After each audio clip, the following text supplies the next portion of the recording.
What is going on, guys? If you haven't come from the other video, I would just like to do a quick warning that I did actually break the cable to my microphone on my camera.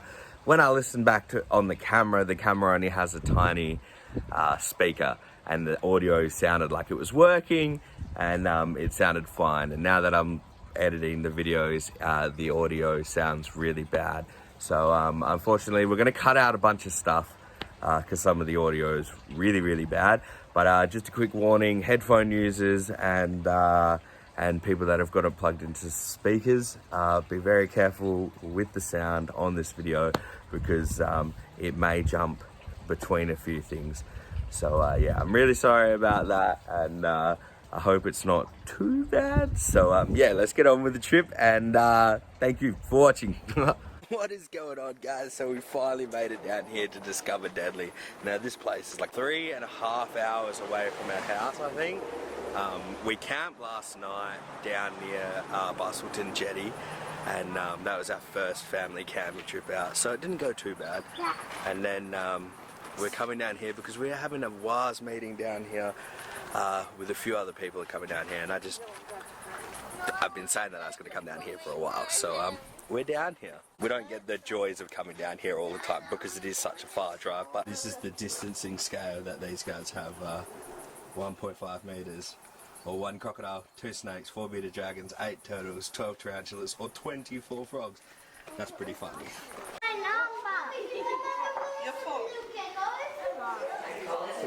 got freshwater turtles in here, all from Western Australia. They can live to be around 60 to up to 80 years old. Australian waters. But what about tortoises? Anyone know how many tortoise types we have? They are a bit different. The turtles like to live in the water, whereas tortoises mainly live on the land. Use their tongues. They've got really sharp beaks. I know from experience.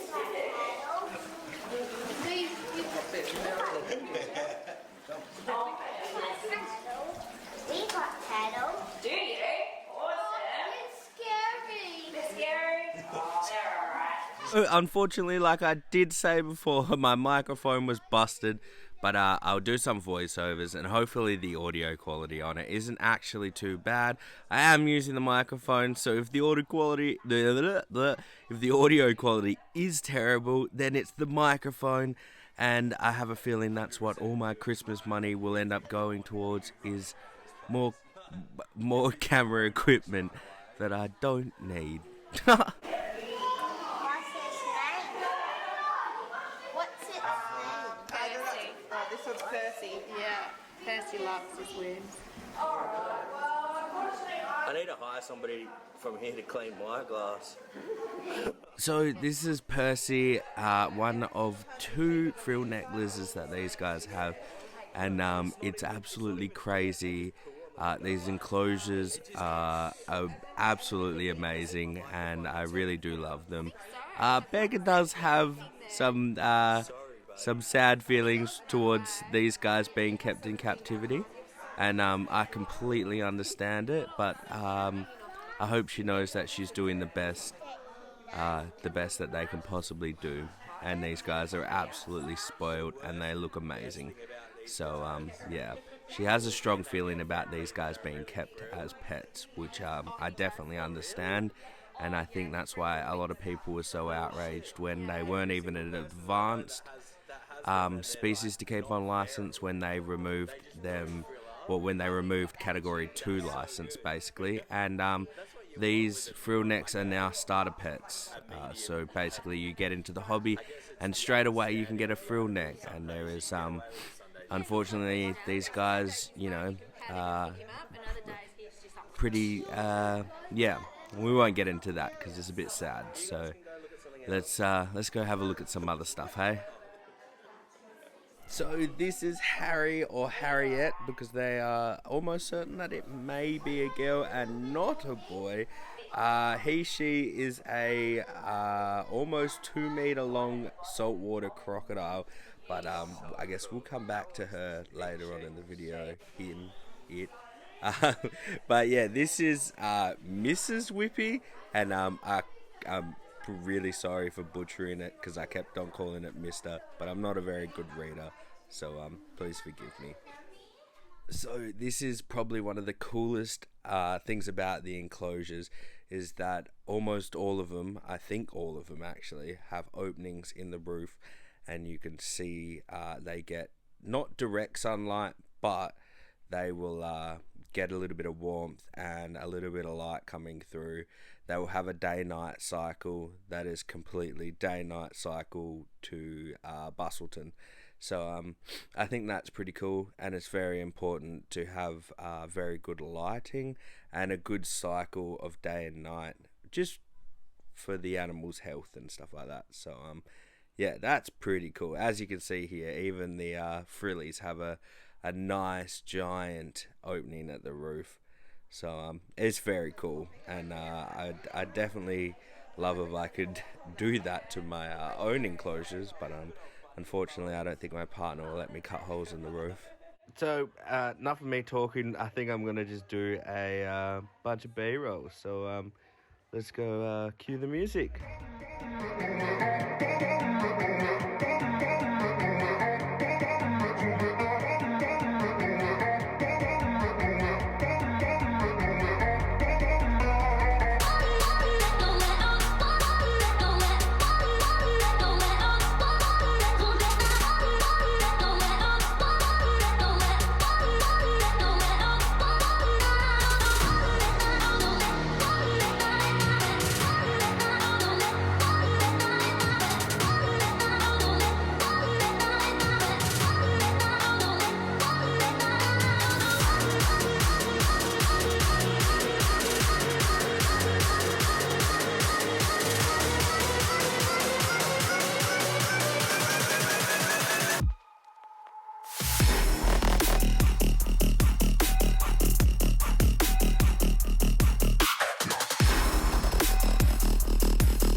Yeah, is that alright? That's better, isn't it? How old is he? Oh, what does it say? Yeah, we got him, I think 2009. 2009. Yeah. Down. Look at his tail. Look. So we had two. We lost one about 4 years ago. And every year we goes into formation for like. Another really cool thing that the kids got to do was actually feed one of their monitors there. The kids absolutely loved it, and they asked if we could go to a monitor shop on the way home and pick up a monitor. But unfortunately, we're not really ready for a monitor yet, and we won't be for a while, so that one isn't on the cards for now. But monitors are another thing that Becca is not very fond of people keeping in the reptile hobby, and I completely understand that because monitors are incredibly smart. They need a lot of interaction. They need a lot of enrichment because reptiles, I don't think they really fit in the category of being able to get depressed. But if anything in the reptile hobby was going to get depressed, it'd be freaking monitors, because they are just that type of I guess, animal that you know, they are very smart, and they do. There's like an ADHD reptile that you know, just needs to be out there doing things. So if you do have one, try and provide it with the best life you can, because yeah, it's not just a show item. It's definitely something that you should be taking care of, because it's not just a piece of furniture. It's a living animal that, you know, needs the best and all the attention that you can possibly give it. There you go. Give it a squeeze. Oh, it drops out. Pick it up. And the other little bit. Yum, yum, yum. Let this little boy go. Because we've always fed him with tongs, It actually takes quite well. he loves shiny things though. Oh, Yeah, shiny means food, huh, Logan? Oh, good job, Ricky. Alright, any adults want to go? Anyone missed out? Plenty of food here. These, you guys are adults. Get out of here. I'm halfway there. Push. I am.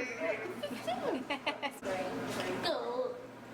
She's going to rub it. Yeah, I can rub my chops, clean them up a bit. Hey, look. Done that? Cool. Did you see the big frogs on the top? I think there's one hiding in there. Like sometimes we get away with a little pat. No, be careful. Oh, Yeah, Be very careful. very careful. Sebastian. That's it. I'll be careful. Give it a That's little enough, that's scratch. enough. Alright, Indy. Alright, no, not near his head, Indy. No, it has, and he'll have the odd little pinky marks. Yeah. I think it's some things really weird, like chicken necks. Whoops. Like, he was brought up on chocolate, Look at that. and then to move him back to food. So adorable. So I put my bag down there. So this is freaking crazy. These enclosures are massive. So the one thing that I guess a lot of other places lack that this place really strives on is the fact that there isn't I mean, there's still a lot of animals here, don't get me wrong, but the space is well used, because they're using more space for less animals. So there's 2 womers. I think there's only 2 womers in this enclosure, and this enclosure is massive. The camera's never going to show you how big these things are, because that's just the way that it works. And but these enclosures are freaking huge. Now this is one of my favorite enclosures, and I'll show you. That's my son standing next to that glass. Like, these enclosures are massive, and they're very well decorated. These enclosures are freaking sick. So this is probably the biggest reason, well, the hardest enclosure to look at is the rough scale pythons. Now the rough scale pythons actually come from all the way up here, and unfortunately, in WA being the place that they came from, we live here, they are cheaper here, and you can find them in America. But in Perth, we can't find any of them here, and nobody that has them wants to sell them. And unfortunately, I think Perth Zoo only releases males, so I don't know what the purpose in that is, and it's super unfortunate that they aren't encouraging us to establish a captive population in WA, but I guess that's the way that it is. Another beautiful enclosure, nice greens, even though they're fake, it looks pretty cool. But there's a night tiger up there, they're called ground trees. I don't know why I keep calling them night tigers. How did I miss that? It's a very pretty one. They're beautiful. Absolutely amazing colours. Huge enclosure, massive enclosure. One snake right up the back there. I don't know if you guys can see him, but he's just behind that plant at the back there. Now, one of my favourite big venomous snakes, probably one of the best looking snakes here. Yeah. this big dude. I absolutely love mulgars. They are so freaking cute, and their big scales just look absolutely amazing. But again, these are huge enclosures, and they've only got 1 or 2 snakes in each of them. Now, with the exception of this one, because obviously this isn't a very big enclosure for a giant lizard, a crocodile. But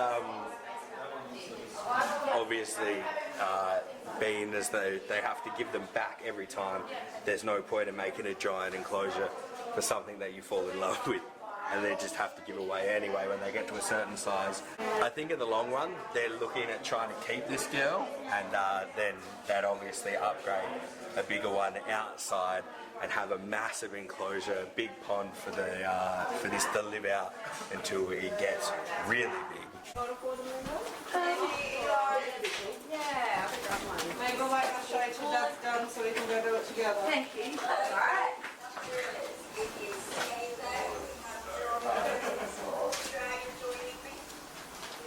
Why is there blocks here? That's a baby. That's a baby. And he's having a nap. I've got a nappy on. So this is actually the reason why we came down. We were having a WAS meeting, which means that we had a little bit of a discount on the entrance into Discover Deadly, and we had a barbecue down there and some drinks, and I got to catch up with some people, some like-minded people that are members of WAS. So yeah, I'll probably talk about that again in another little video. This is something that I really want to do. Outdoor enclosures. Now these outdoor enclosures are sick because they're massive. Freaked me out because I'd feel like something would come down and swoop shit out of them all the time. So if we ever do anything like this, I'd probably build a giant area around it so as to not have something like this with the view ruined by mesh over the top of it, because that annoys me as well.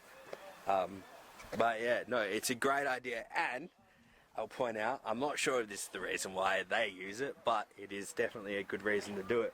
The hay, put on the ground, wet the floor a tiny bit, and that stuff will start decomposing. At night time, that'll make heat. During winter, that'll make heat.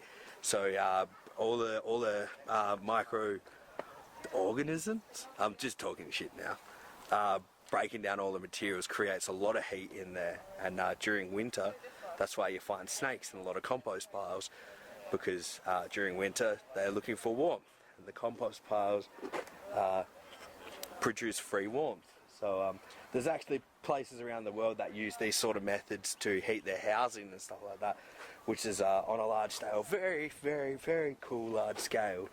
But yeah, that's pretty cool. I like that idea. I'm actually going to end this video here, and then I'll start the next video. I didn't realize that this video was going to take so long, but I'm very good at making very long videos. So I will wrap the video up here, and we'll start the next video with the crocodile feeding, and then I guess anything else that I didn't put in this video, and then I guess another bunch of B-roll, because apparently I take a lot more than I think that I do when I go to events like this. So yeah, thank you guys for watching. Take it easy, stay awesome, and remember, you can't fail if you try. See you later.